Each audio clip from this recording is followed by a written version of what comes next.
Bienvenue dans votre vidéo sur les relations au sein de la phrase complexe. Nous poursuivons notre exploration après avoir vu les fondamentaux, l'analyse grammaticale de la phrase et la proposition subordonnée relative. Nous poursuivons notre exploration des subordonnées par l'étude de la proposition subordonnée complétive et celle de la proposition subordonnée circonstancielle. Avant de rentrer dans le vif du sujet, un petit rappel. Un petit rappel qui consiste à identifier les différents types de subordonnées. Et la première grande différence se fait entre les subordonnées qui sont introduites par un mot subordonnant et celles qui ne sont pas introduites par un mot subordonnant. Le mot subordonnant est bien pratique puisque c'est un indicateur qu'une subordonnée fonctionne, mais il faut savoir que parfois, il n'est pas apparent, il n'existe pas. Nous verrons cela dans une future vidéo. Pour l'instant, on reste sur le premier cas de figure, à savoir la subordonnée introduite par un mot subordonnant. Nous avons déjà vu la relative, nous travaillons aujourd'hui sur la complétive et la circonstancielle. Qu'est-ce qui différencie ces deux propositions de la relative?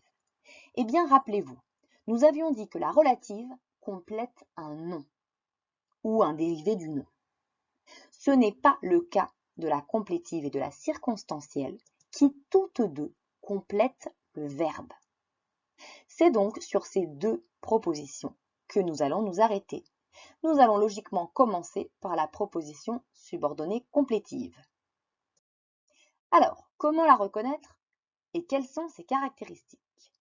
Premièrement, et on l'a déjà dit, mais il est toujours bon de répéter, elle complète le verbe. Ensuite, elle est équivalente au groupe nominal. Vous allez voir qu'elle en prend d'ailleurs les fonctions bien souvent. Ensuite, donc, elle peut être en effet sujet, COD ou complément du nom. Elle est introduite par une conjonction de subordination qui, contrairement au pronom relatif, n'a pas de fonction dans la subordonnée. Il sert juste de mot pour introduire. Et donc, il existe deux types de propositions subordonnées complétives. La subordonnée complétive conjonctive, qui est introduite par que, et la proposition subordonnée complétive interrogative totale, qui est introduite par si. Allons voir dans le détail. Alors, la subordonnée complétive conjonctive, pour commencer, est toujours introduite par que. Elle peut se retrouver dans les exemples ci-dessous. Je crois que vous avez raison. Mon souhait est que vous réussissiez. Qu'il n'ait pas compris me surprend. Si vous observez bien leur place, elle peut être variable. On les trouve tantôt avant la principale, tantôt après la principale. Mais on observe bien qu'elle a les fonctions du nom. Cas le plus fréquent, elle est COD. Derrière de très nombreux verbes de pensée, de verbes de parole, etc., on trouve cette complétive conjonctive COD. Je crois, quoi, que vous avez raison. Mais elle peut être aussi, comme dans l'exemple 2, attribut du sujet. Mon souhait est que vous réussissiez. On voit bien qu'elle est attribut du sujet mon souhait à travers le verbe d'état être ici. Dans le troisième exemple, qu'il n'ait pas compris me surprend. Ici, la complétive conjonctive est sujet du verbe surprendre. Qu'est-ce qui me surprend? Qu'il n'ait pas compris. Elle peut être aussi complément d'un verbe impersonnel. Rappelez-vous que les tournures impersonnelles, ce sont toutes ces tournures avec un pronom personnel de troisième personne, comme dans il faut par exemple, qui ne représente pas véritablement une personne. Il faut que tu partes, complément de la tournure impersonnelle. Elle peut être aussi apposition. Je ne souhaite qu'une chose, deux points, que vous réussissiez. On voit bien qu'elle vient se mettre en apposition avec ces deux points. Et enfin, elle peut être complément du nom dans la crainte qu'elle parte m'envahit. Ici, qu'elle parte complète le nom, la crainte. On pourrait avoir la crainte de son départ, complément du nom dont vous avez sans doute plus l'habitude, m'envahit. Mais ici, on voit bien qu'on a un autre verbe conjugué, donc une autre proposition, qu'elle parte, qui vient s'enchâsser à l'intérieur de la principale, la crainte m'envahit. Voilà pour la conjonctive. Nous passons maintenant à la complétive interrogative totale, qui elle est introduite par si, constitue donc une interrogation totale, c'est-à-dire une interrogation qui porte sur l'ensemble de la phrase et à laquelle on ne peut répondre que par oui ou par non. C'est une interrogation indirecte, puisqu'on la trouve dans une subordonnée, et elle est quasiment toujours la fonction de COD. Pour mieux comprendre, observons un exemple. Je me demande s'il fera beau.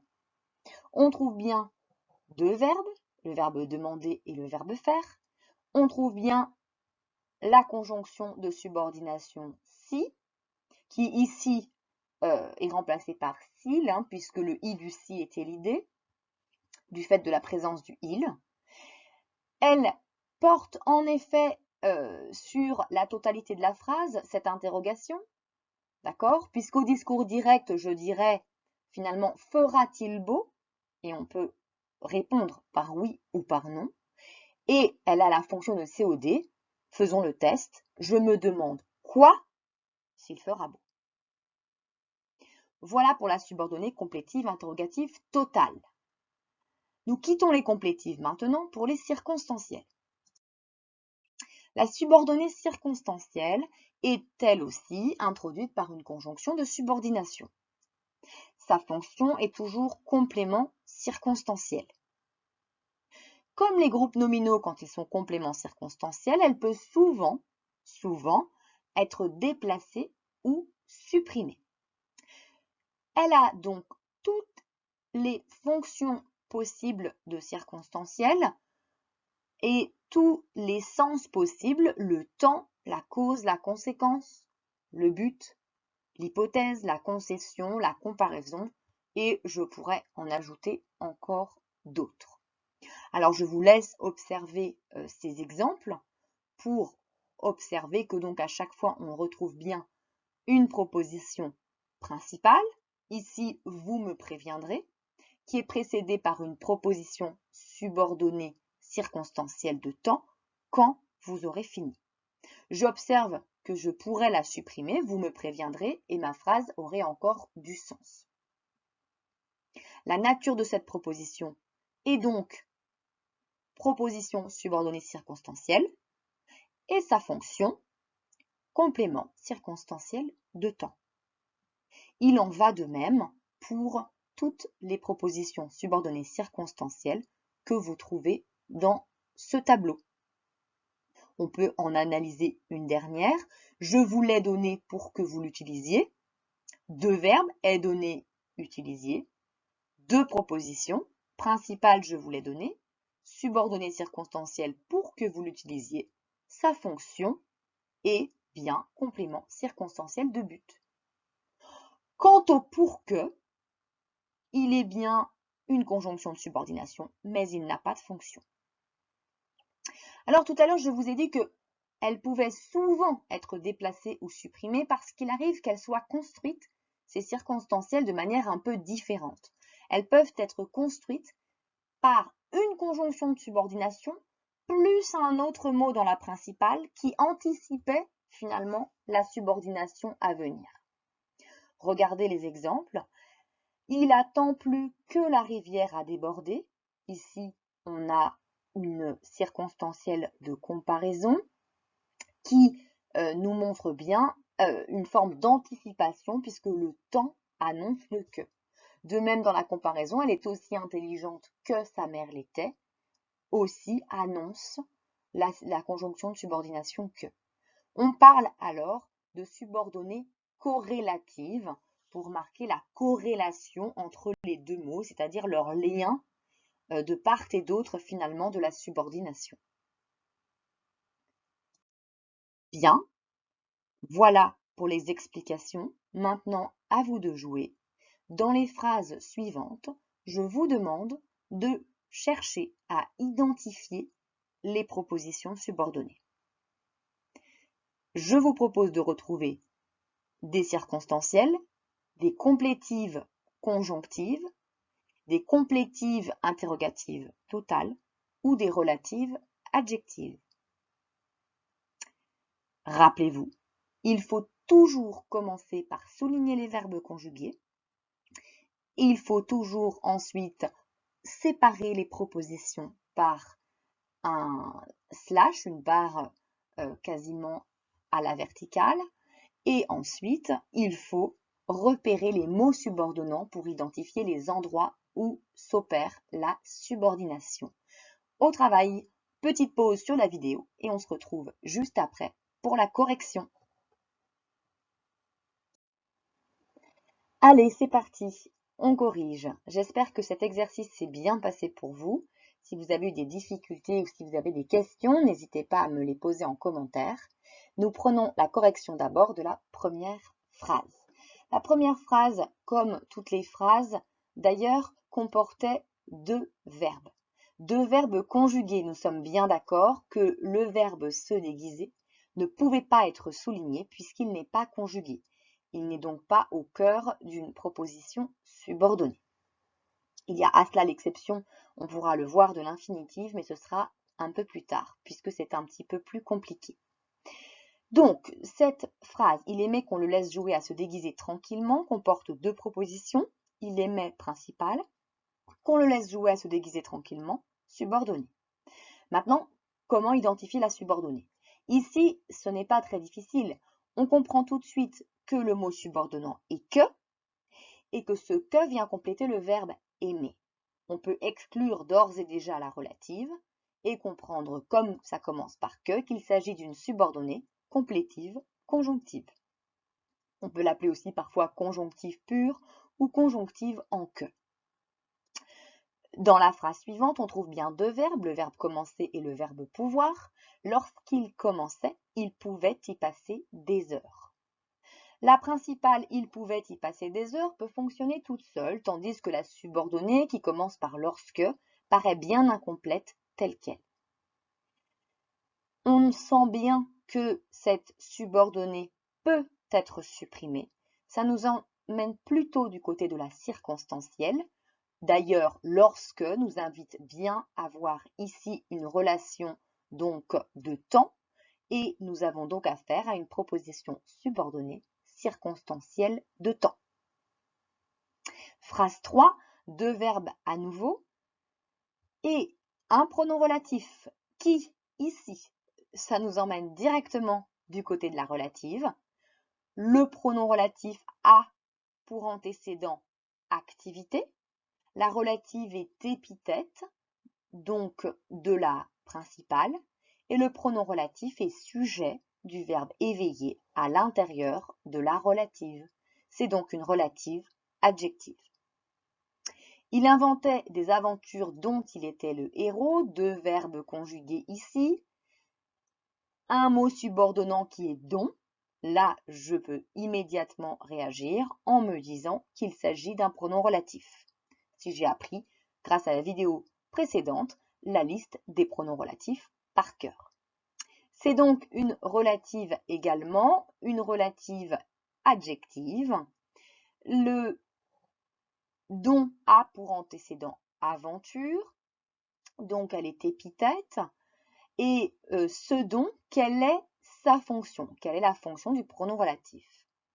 Alors, pour le faire, il faut un petit peu réfléchir et faire peut-être quelques transformations. Il était le héros de l'aventure.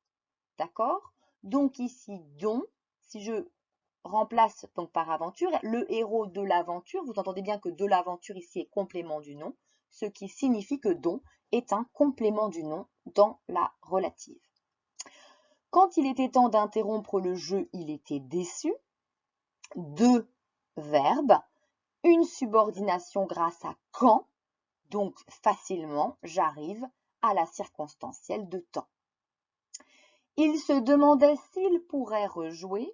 Ici, j'ai une subordination par la conjonction si. Ça m'emmène vers l'interrogative totale. Je regarde bien que j'ai un verbe de questionnement ici, c'est le cas, le verbe se demander. Et donc, j'aboutis à cette idée qu'il s'agit d'une complétive interrogative totale. Patience, on est presque au bout. Il rangeait alors les costumes qu'il avait choisis. Vous voyez, la journée de ce jeune enfant est bientôt finie. Nous en sommes à la phase du rangement. Donc, deux verbes ici, le verbe ranger et le verbe choisir. Les costumes qu'il avait choisis. Je retrouve bien ici une relative qui commence par que, même s'il y a une élision ici. Et c'est donc bien une relative adjective qui vient compléter l'antécédent costume. Ici, le pronom relatif, quelle est sa fonction? J'espère que vous avez trouvé. Il suffit encore là aussi de reformuler. Il avait choisi quoi? Les costumes. D'accord? Mais dans la relative, les costumes est remplacé par que. Donc, que est le complément d'objet direct du verbe choisir. Dernière phrase, à nouveau deux verbes, ressortirait et s'arrête. Et ici, la conjonction de subordination pour que nous invite à observer qu'il s'agit d'une circonstancielle de but. Il les ressortirait dans le but que l'histoire ne s'arrête pas. C'est donc bien une proposition qui complète l'ensemble de la phrase. Bravo à vous d'avoir fait cet exercice et ces 8 phrases. J'espère que tout s'est bien passé. À bientôt dans la prochaine vidéo. Au revoir.